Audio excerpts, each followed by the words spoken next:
Bonjour à tous et bienvenue sur le webinaire Contrôle fiscal CIR, comment bien vous y préparer.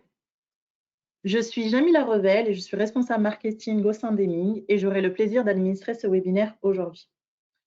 Cette conférence en ligne durera une trentaine de minutes et nous prendrons bien évidemment 10 à 15 minutes pour répondre à toutes vos questions à la fin de la présentation. J'en profite pour vous indiquer que vous pourrez poser toutes les questions que vous souhaitez par l'intermédiaire du module questions que vous pouvez voir en bas à droite de votre écran. Par ailleurs, la présentation vous sera bien évidemment envoyée à la suite du webinaire par email. J'ai maintenant le plaisir de vous présenter nos intervenants du jour. Alors, nous sommes accompagnés aujourd'hui de Leïla Elouali, fiscaliste au sein d'Eming. Bonjour Leïla. Bonjour Jamila, bonjour Eric, bonjour à toutes et à tous. Nous aurons aussi le plaisir d'être accompagnés par Eric Quentin, avocat associé du cabinet Hoche Avocat. Bonjour Eric. Bonjour à toutes et à tous. Merci. Bonjour. Je vous propose maintenant de découvrir l'agenda. Donc, nous allons commencer par les chiffres clés du contrôle fiscal CIR. Nous allons ensuite poursuivre notre webinaire sur les typologies de contrôle. Ensuite, nous découvrirons bien évidemment comment se préparer au mieux à un contrôle fiscal du CIR. Nous allons détailler tous les éléments. Et enfin, nous clôturerons ce webinaire par vos questions. Bien évidemment, les questions auxquelles nous n'aurons pas pu répondre faute de temps trouveront bien évidemment une réponse ultérieurement qui vous sera délivrée avec plaisir par nos intervenants. Je vous propose de commencer. Alors du coup, nous excusons car il y a un petit délai de latence sur les slides. Visiblement, on est toujours sur la slide introductive. Là, je ne vois plus les slides. Alors, ce que je vous propose, c'est effectivement, oui, nous avons un petit souci sur le diaporama. Donc, ce que je vous propose, c'est de présenter directement.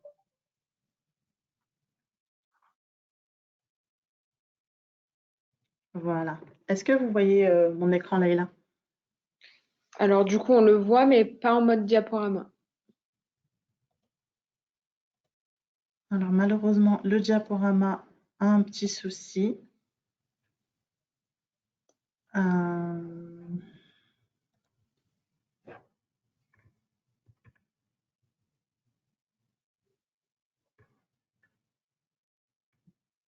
Là, c'est tout bon. On voit les slides passer. Du coup, si on peut aller sur la slide sur les chiffres clés, on voulait débuter sur cette partie-là. Pour vous préciser que le corollaire du système déclaratif du crédit d'impôt recherche est le recours légitime au contrôle fiscal par les organes de contrôle, que ce soit par l'administration fiscale ou le MESR, donc le ministère de l'Enseignement supérieur et de la Recherche. Donc, on observe que les chiffres officiels révèlent que les contrôles s'apaisent entre les années entre 2018 et 2020, comme on peut le constater sur la slide. À gauche, nous avons le nombre de contrôles avec rectification portant sur le CIR. Donc, on voit visiblement que ça décroît. Et à droite, nous avons les montants des rectifications qui portent sur le CIR. Donc là encore, on voit que ça décroît avec les années. Bien entendu, l'année 2020 étant une année particulière puisque c'est l'année où il y a eu le gel des procédures à cause de la crise sanitaire. Donc, nous, en pratique, et on constate cela à partir de l'année 2021, donc nous n'avons pas encore les chiffres, que les contrôles s'intensifient quelque peu, quel que soit le domaine d'activité des entreprises. L'idée directrice du coup de notre présentation du jour et un petit peu notre leitmotiv, c'est qu'un CIR justifié favorisera un contrôle qui se passera bien. Un contrôle sécurisé, c'est vraiment un contrôle anticipé dès la phase d'audit de vos projets techniques. Je vais laisser la main à Eric qui va vous présenter les différentes typologies de contrôle qui existent. Et merci Leïla. Alors effectivement, on a différentes formes de contrôle. Alors, le contrôle le plus fréquent sans doute, mais parce qu'il est souterrain, donc on n'en a pas forcément conscience. Alors c'est effectivement, on a du mal à passer sur le slide après. C'est le contrôle sur pièce.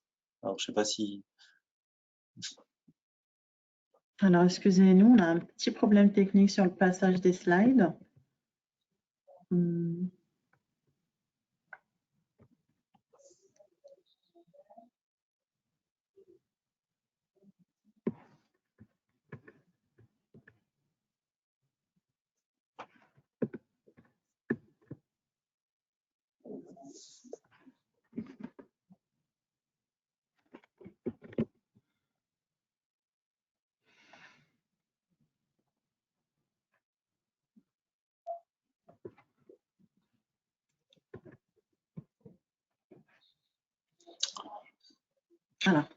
Voilà.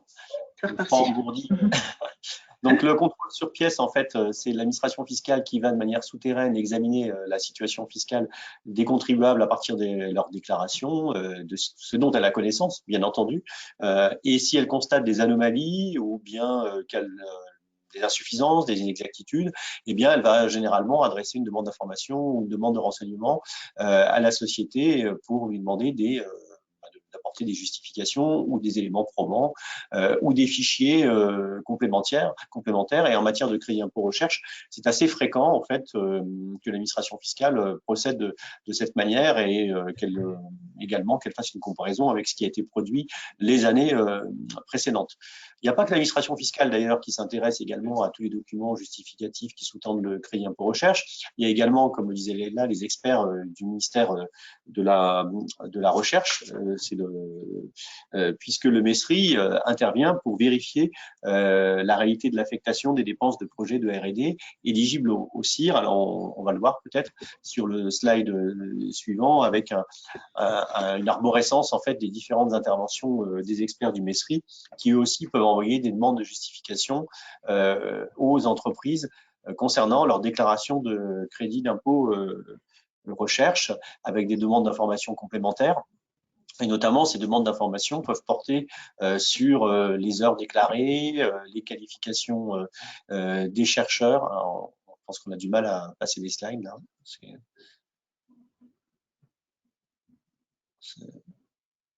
Ça marche pas. Ça ne fonctionne pas.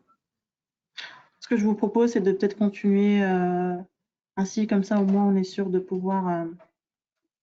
Alors, attendez. Est-ce que vous voyez du coup la slide là, maître, ou pas? Oui, moi je vois, c'est plus pour les participants. Après, tant pis, on peut les passer comme ça si ça au moins. Sinon, par contre, si tu peux dézoomer parce qu'on ne voit pas l'entièreté de la slide. Donc ça… Merci. Ouais, tant pis, on va les passer comme ça. Hein. Nous sommes désolés pour ce désagrément.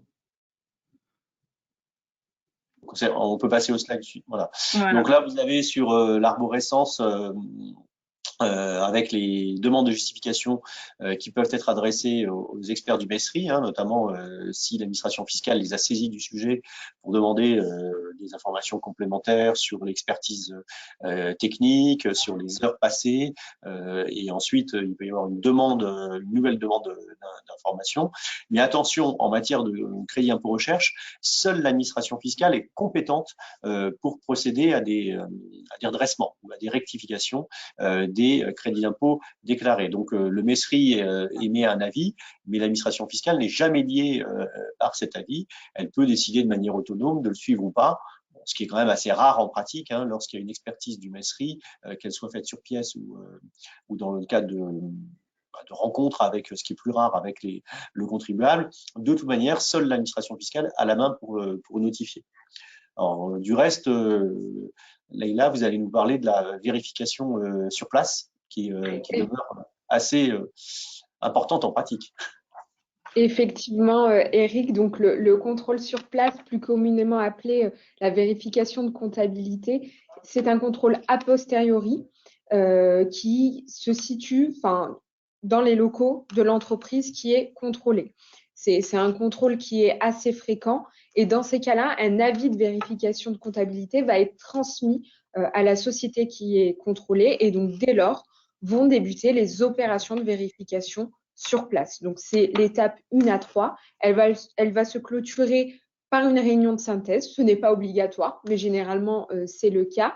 Et ensuite, on retrouve une phase écrite de la phase 4 à la phase 6 où là, il va y avoir des écrits, un échange entre l'administration fiscale et le contribuable vérifié. Dans ces cas-là, le contribuable, c'est une phase qui est soumise à des délais pour le contribuable. L'administration fiscale, elle, n'aura pas de délai pour répondre aux observations du contribuable. Pour autant, sauf pour les petites entreprises où là, elle aura un délai pour lui répondre. Ensuite, on a toute une phase de la phase 7 à 8 où il est possible de manière facultative de saisir le comité consultatif du crédit pour dépenses de recherche qui va statuer sur l'éligibilité des projets. Bien entendu, c'est facultatif. L'entreprise pourra passer aux étapes suivantes sans la saisine du comité. Et dans ces cas-là, ce sera la saisine des recours hiérarchiques, donc l'inspecteur principal et l'interlocuteur départemental en cas de litige qui subsiste avec l'administration. Et ensuite, c'est la réception de l'avis de mise en recouvrement. Donc, toutes ces étapes correspondent à la phase précontentieuse. Tout au long de ces étapes, il y a ce qu'on appelle l'ouverture d'un débat oral et contradictoire qui est soumis à une charte du contribuable vérifié. Donc, ce sont des véritables garanties pour le contribuable. Je passe la main à Eric qui va vous présenter l'examen de comptabilité. Oui, alors l'examen de comptabilité, c'est une procédure assez récente qui a été instaurée par la loi de finances rectificative il y a quelques années seulement et qui en fait permet à l'administration fiscale de procéder, comme c'est indiqué, à un examen à distance. Donc, c'est un contrôle fiscal à distance qui évite pour le contribuable d'avoir à recevoir dans ses locaux les inspecteurs des impôts et inversement, c'est un gain de temps et d'efficacité pour l'administration fiscale. Alors, dans le cas des travaux parlementaires, il avait été prévu au départ que c'était notamment destiné aux entreprises les plus petites pour lesquelles les contrôles fiscaux se passent généralement bien et les redressements sont des redressements de décalage temporaire ou des avis d'absence de rectification. Néanmoins, on se rend compte que l'administration fiscale est en train d'utiliser l'examen de comptabilité à distance comme un moyen de contrôler les entreprises sur des sujets très ciblés. Et notamment en matière de crédit d'impôt recherche, eh bien, elle utilise ce moyen lorsqu'il y a une vérification générale de comptabilité qui couvre plusieurs exercices et puis qu'un autre exercice, une autre année n'est pas couverte par le contrôle. Eh bien, en matière de CIR, on peut faire l'objet d'un examen de comptabilité qui va porter sur la déclaration de crédit d'impôt recherche établie au titre de l'année qui n'a pas fait l'objet de la vérification sur place. Et là, l'administration fiscale va demander tous les éléments justificatifs du dossier technique, là aussi tous les éléments pertinents pour justifier les heures, les cursus des chercheurs, des techniciens, et ça va être un échange de fichiers, puis de Teams ou de conférences téléphoniques qui se matérialisera à la fin par un entretien de synthèse, tout comme dans une vérification de comptabilité sur place. Il y a les mêmes garanties de procédure schématiquement que dans le cadre d'un contrôle sur place, mais c'est un gain de temps assez appréciable tant pour l'administration que pour le contribuable et il n'y a pas du tout d'absence de débat oral et contradictoire dans la plupart de ces examens de comptabilité. Nous allons désormais nous intéresser aux trois principaux motifs de rectification, avec le premier qui concerne l'éligibilité technique et scientifique des projets. Notre constat sur ce premier sujet, c'est une position de plus en plus restrictive par l'administration fiscale et le MESR sur le formalisme à respecter. Pour rappel, le formalisme attendu, il a été établi par le MESR dans un cavenat qui a été modifié en 2018 sur la présentation des attendus sur le dossier technique et devront être précisés notamment, entre autres, les objectifs de l'opération de R&D dans le cadre de l'activité de l'entreprise, les indicateurs de recherche et expliciter votre démarche ainsi que vos travaux. Il faut garder en tête qu'il faut un lien fort, et il faut le démontrer, entre les activités exercées par l'entreprise et la documentation à fournir. Si on passe à la slide suivante, les points véritablement à mettre en avant dans vos dossiers techniques, ce sont les suivants. Il conviendra d'identifier les phases qui répondent à la définition de R&D, recherche et développement issus du manuel de Frascati, notamment la mise en avant des 5 critères que sont la nouveauté, l'incertitude, la créativité, le caractère systématique et la possibilité de transférer ou de reproduire les résultats. Apporter la preuve de la rupture avec l'état de l'art existant et enfin, prévoir un distinguo entre les phases de R&D éligibles et non éligibles. Et c'est sur ce dernier aspect-là où il y a aussi une intensification de la part des organes de contrôle parce qu'ils veulent vraiment ce phasage entre les phases R&D éligibles et non éligibles pour que la société puisse démontrer qu'elle n'a pas pris l'opération dans son entièreté. Donc, nous vous préconisons d'anticiper la justification via une collecte des livrables en temps réel et de suivre leur formalisation. Enfin, et ce sur quoi on voulait insister sur ce premier sujet, c'est attention dans le cadre des projets multisociétés ou mutualisés. Ça renvoie à quoi? Ça renvoie, on vous a mis le schéma, à une exécution éclatées entre plusieurs entités juridiques, intra-groupes ou hors groupe, sur lesquelles on va avoir des contributions variées de différentes entités sur un seul et même projet. En soi, un projet multisociété, ce n'est pas un obstacle au dépôt d'une déclaration de crédit d'impôt recherche par chacune des entités. Par contre, il faut avoir à l'idée que chaque entité juridique doit pouvoir justifier de mener une opération de R&D à son niveau dans le cadre du projet. C'est-à-dire que chaque entité déclarante sur ce même projet devra réunir les 5 critères sur les travaux qu'elle réalise. À défaut, l'administration pourra considérer qu'une entité sera porteuse du projet et que les autres ne seront que de simples contributrices et n'exécuteront que des activités nécessaires à, mais pas des activités de R&D en tant que telles. On a vraiment, sur les 2 dernières années, je dirais, un focus sur ces projets multisociétés par les organes de contrôle. Voilà pour le premier sujet. Nous allons effectuer un focus sur les dépenses de personnel, poste de dépense qui est particulièrement suivi par les vérificateurs. Je passe la main à Eric.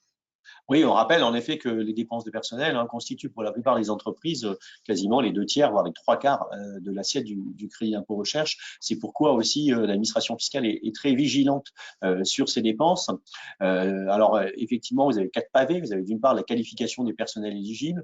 On a un petit peu moins de sujets maintenant puisque depuis que le Conseil d'État dans l'affaire Nouroun a considéré que le personnel de soutien, bien que ne disposant pas des diplômes de recherche ou équivalents, puisse être retenu dans l'assiette du CIR dès lors qu'il ait participé à des opérations de R&D sous la conduite de chercheurs ou de techniciens de recherche, eh bien on a moins, je pense, de points de friction avec l'administration fiscale sur la qualification des personnels éligibles.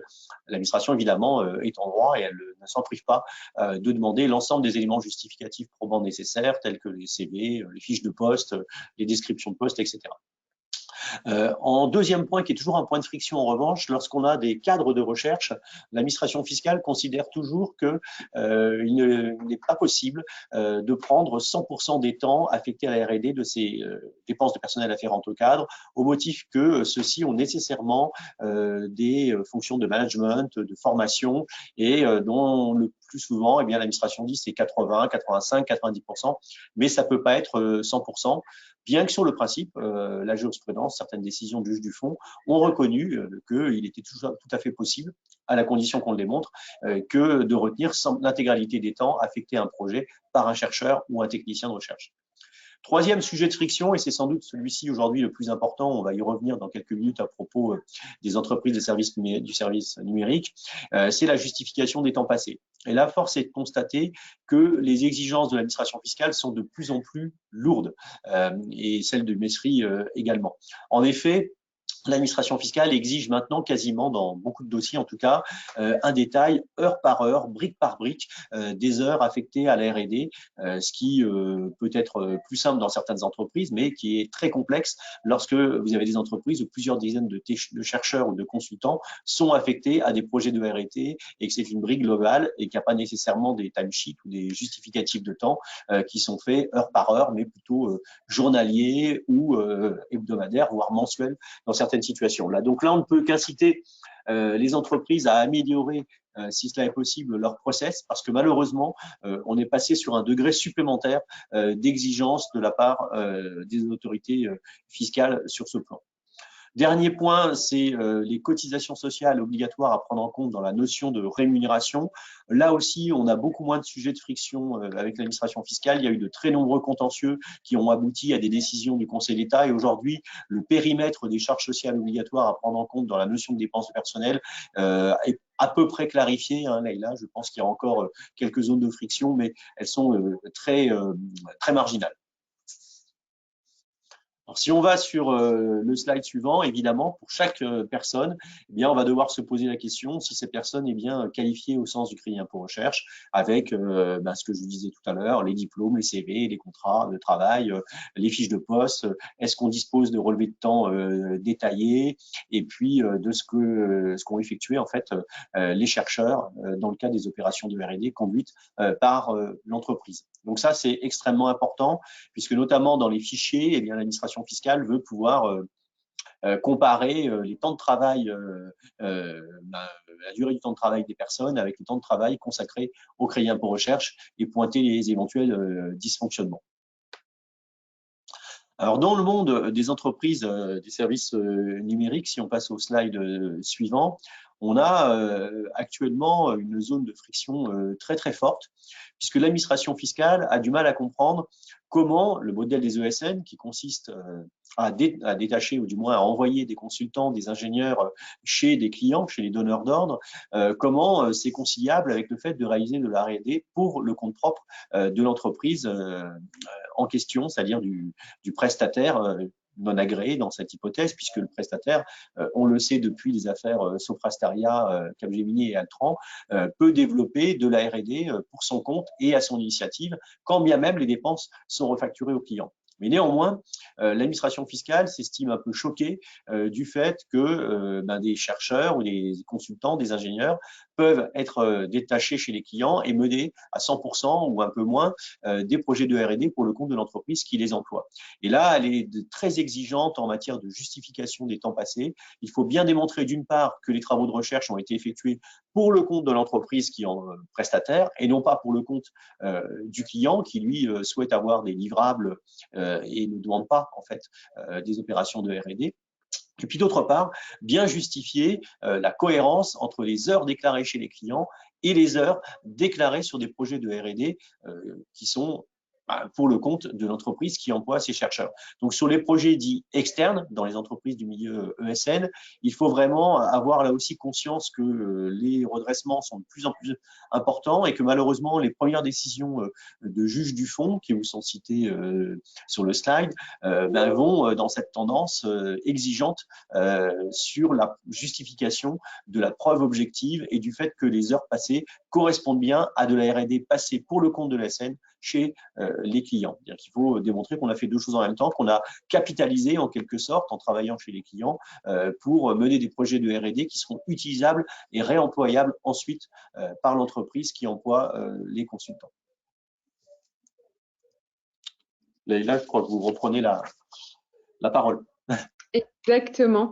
Enfin, sur les dépenses de personnel, le dernier sujet sur lequel nous souhaitions revenir, parce que c'est au cœur de l'actualité, mais j'ai envie de dire, comme chaque année, il n'y a pas de nouveauté, c'est l'éligibilité des techniciens de recherche.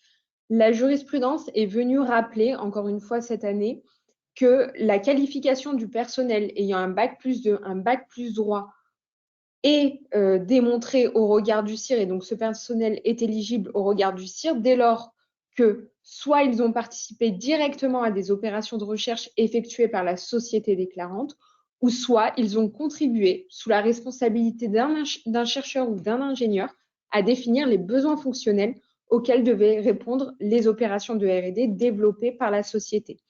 Notre préconisation pour ce type de personnel-là, parce que c'est une qualification qui est systématiquement challengée par les organes de contrôle, c'est de récolter une documentation justificative au fur et à mesure des années, au fil de l'eau, pour démontrer à la fois la qualification de ce personnel, donc c'est les documents qui vous ont été présentés précédemment par Eric, des exemples, des fiches de poste, des CV, et de démontrer également l'implication du personnel sur les projets de R&D. Donc là, ce sera les comptes rendus techniques, des livrables avec, avec la signature du technicien de recherche, en l'occurrence, des organigrammes sur lesquels on voit à quel niveau se situe le technicien de recherche, tout type d'exemple qui permettra de justifier de l'implication de ce technicien de recherche. Enfin, nous souhaitions aborder le poste de dépenses des dépenses externalisées, avec notamment les principaux motifs de rectification, puisqu'il s'agit d'un poste de dépenses à fort enjeu, avec en premier temps la sous-traitance en cascade. Pour rappel, on ne va pas revenir dessus dans le détail, ça a été challengé depuis l'année 2020, mais ce n'est plus un sujet depuis la mise en place de la mesure anti-abus, c'est-à-dire que la sous-traitance est admise dès lors que le sous-traitant de rang 1, s'il sous-traite un sous-traitant de rang 2, il faut que ce sous-traitant de rang 2 soit agréé, qu'il soit public ou privé. La distinction de la sous-traitance de capacité et de spécialité, j'entre pas dans le détail puisque Eric va vous présenter le sujet par la suite. Et enfin, la question à vous poser, c'est le projet de recherche est-il mené par l'entité déclarante? L'administration fiscale va systématiquement vérifier si on est bien dans le cadre d'un schéma sous-traitant, prestataire agréé, donneur d'ordre, prestataire. Si ce n'est pas le cas, eh bien, elle va retoquer la dépense et notamment, elle va vérifier ce biais-là par le biais des contrats de sous-traitance. Du coup, si on peut passer à la slide suivante, la question à vous poser, c'est donc mes travaux sous-traités sont-ils éligibles et justifiés? Dans ces cas-là, le prérequis, c'est tout d'abord de vérifier si l'organisme auquel vous sous-traitez l'opération est titulaire ou non de l'agrément. S'il n'est pas agréé auprès du ministère, il n'y a pas de sujet, vous ne pourrez pas prendre en compte la facture dans l'assiette de votre CIR.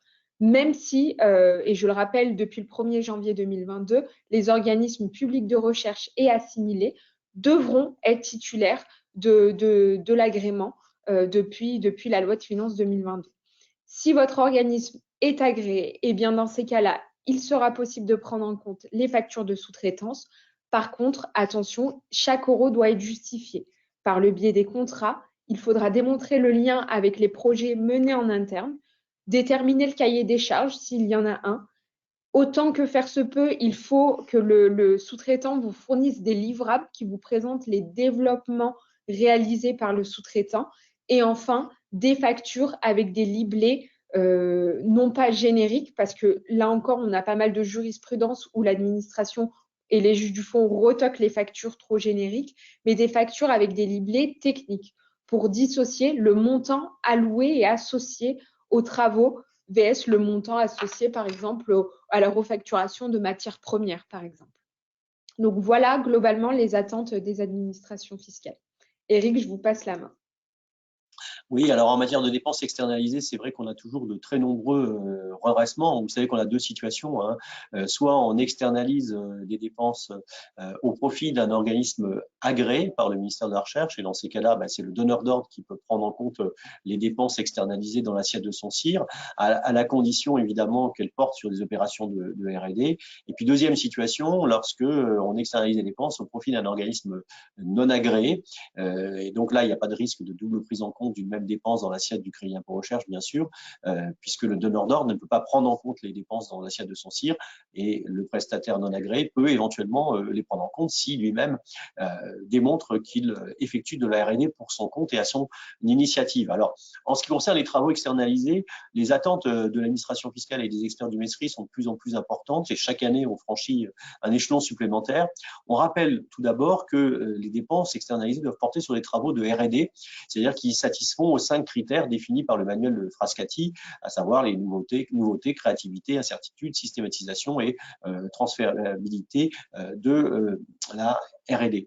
Or, on se rend donc compte que souvent, il y a des phases de projet qui n'identifient pas clairement ce qui relève de la R&D, et ce qui relève de travaux d'ingénierie classique ou technique qui correspondent à la simple application de techniques existantes. Et ça, c'est quelque chose qu'on voit beaucoup, notamment lors des séances du comité consultatif pour le crédit d'impôt recherche, où les experts du MESRI disent c'est bien gentil, mais on ne voit pas le phasage très précis entre ce qui relèverait de la R&D et ce qui relèverait de simples dépenses d'ingénierie ou de simples finalement dépenses d'application de techniques existantes, et les verrous technologiques ne sont pas toujours bien identifiés et l'état de l'art n'est pas bien décrit non plus. Donc ça, c'est vraiment le début. Il faut bien séparer ce qui relève de la R&D de ce qui n'en relève pas et faire des phasages distincts. Et puis après, dans les contrats, bien évidemment, il va falloir être précis sur ce qui est confié aux prestataires dans le cadre de contrats menés en collaboration avec le donneur d'ordre, sachant que depuis la jurisprudence FNAMS, le Conseil d'État a admis que le donneur d'ordre puisse ne pas sous-traiter l'intégralité d'un projet de R&D, mais seulement des éléments qui participent à une opération de R&D, qui s'inscrivent dans une démarche de R&D du donneur d'ordre, de sorte que le prestataire peut participer à une simple brique, et dès lors que cette brique s'insère bien dans ce projet qui est mené à l'initiative et pour le compte du donneur d'ordre, eh bien cette brique peut être prise en compte dans l'assiette du CIR du donneur d'ordre. Alors, on a une illustration récente encore, si on passe sur le slide suivant, à travers la jurisprudence, d'une des zones de frottement avec l'administration fiscale. Laïla a évoqué à l'instant la sous-traitance de spécialité et la sous-traitance de capacité. Lorsqu'on est dans une relation entre un donneur d'ordre et un prestataire non agréé, ou seul prestataire agréé, pardon, où seul le donneur d'ordre peut prendre en compte les dépenses dans l'assiette de son CIR lorsque ce sont des dépenses de R&D qui sont externalisées.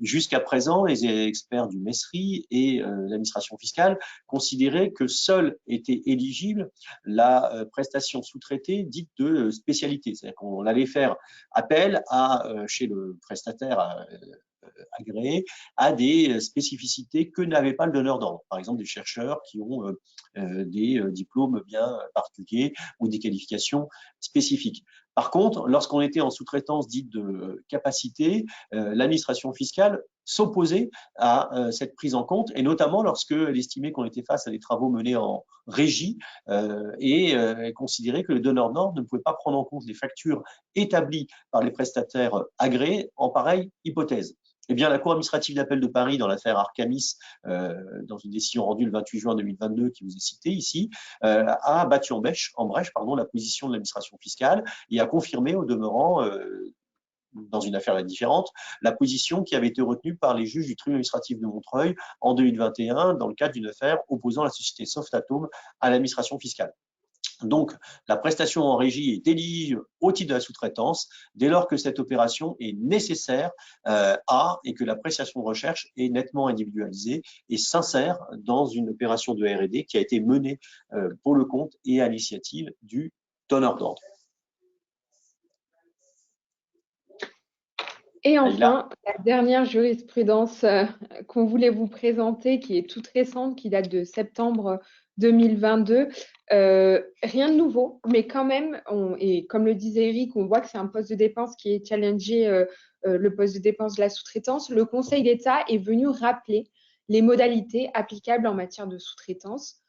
Les sommes reçues par les organismes de recherche privés agréés constituent des dépenses éligibles dans l'assiette du donneur d'ordre.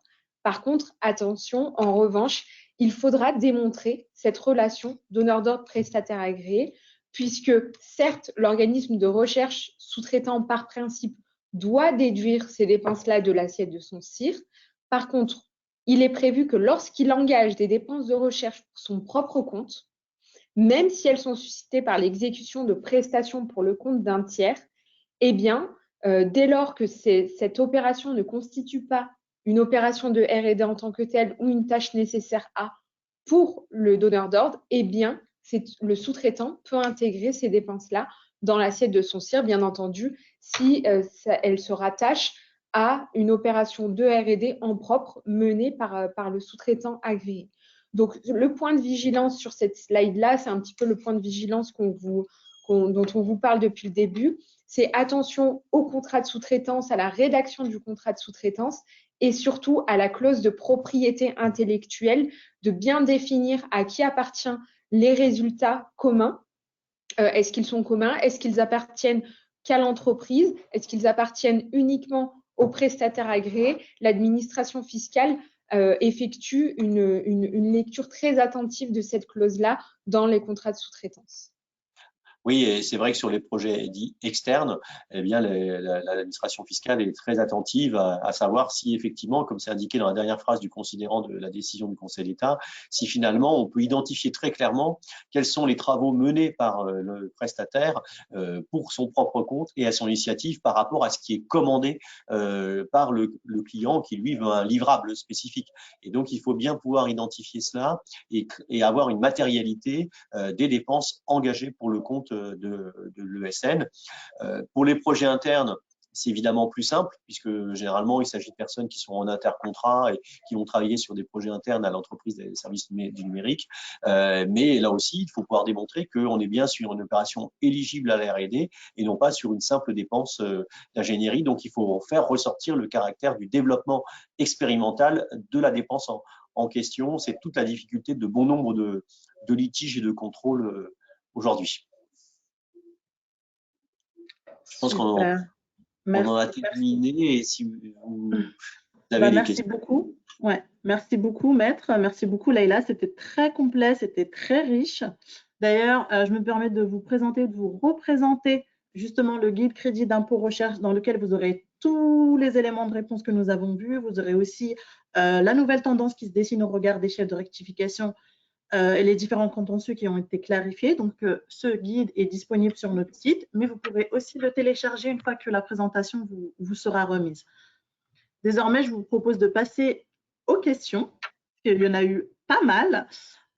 Et du coup, nous allons demander à nos experts justement de venir nous éclairer un peu plus. Donc, on va commencer par une question de Marie qui nous demandait, dans le cas où les temps ne sont pas justifiés, est-ce que l'administration est susceptible d'appliquer des pénalités?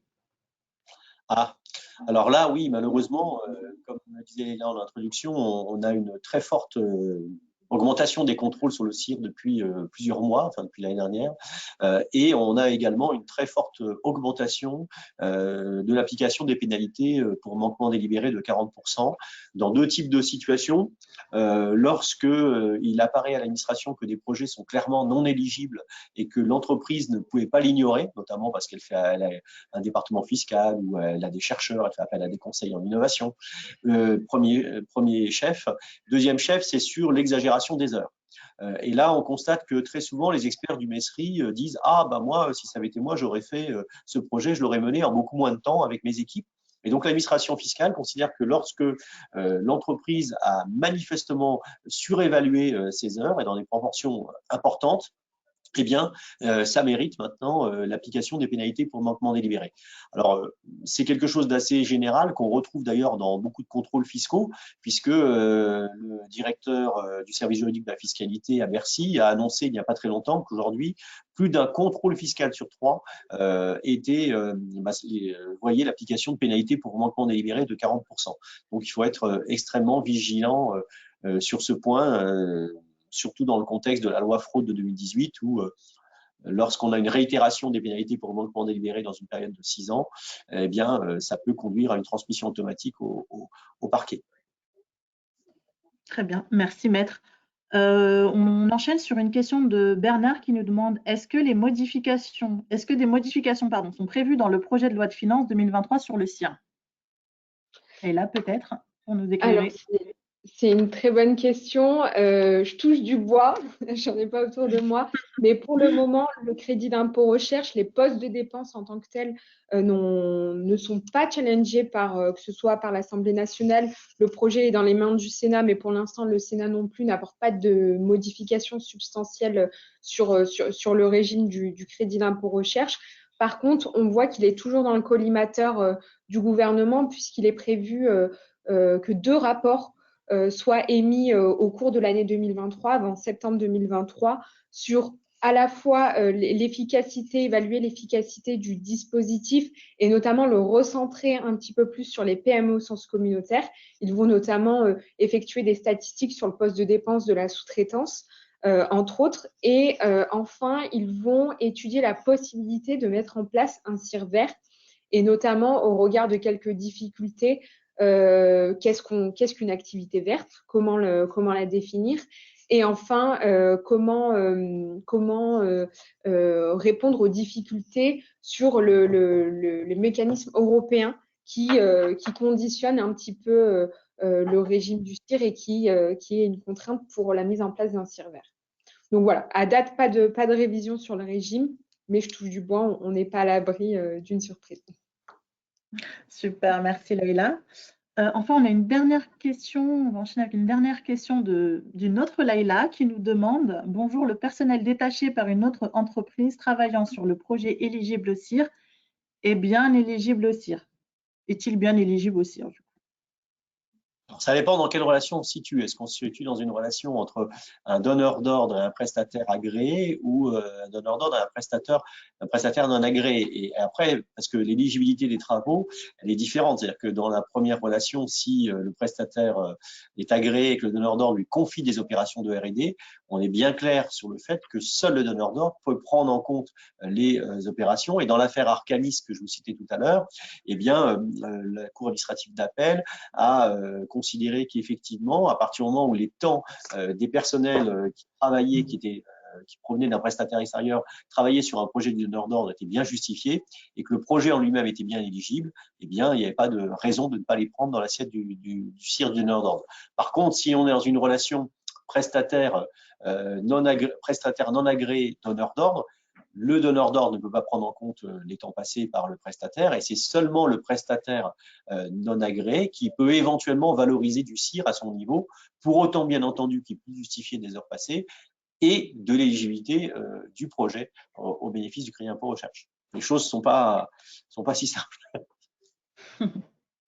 Merci maître pour vos lumières. Je vois que du coup, il n'y a pas d'autres questions sur le chat et que de toute façon, nous arrivons à la fin de ce webinaire qui était très, très intéressant. Vous pouvez bien évidemment poser vos questions ultérieurement à nos experts, donc Laila Wali qui nous a vraiment éclairé sur le sujet, ainsi que Maître Quentin que nous remercions de nouveau. Comme indiqué en préambule, tous les éléments vont vous être transmis par email et nous restons bien évidemment disponibles si vous avez des questions. Merci beaucoup. Merci à tous. Merci à vous. Au revoir. Au revoir. Bonne journée. Au revoir.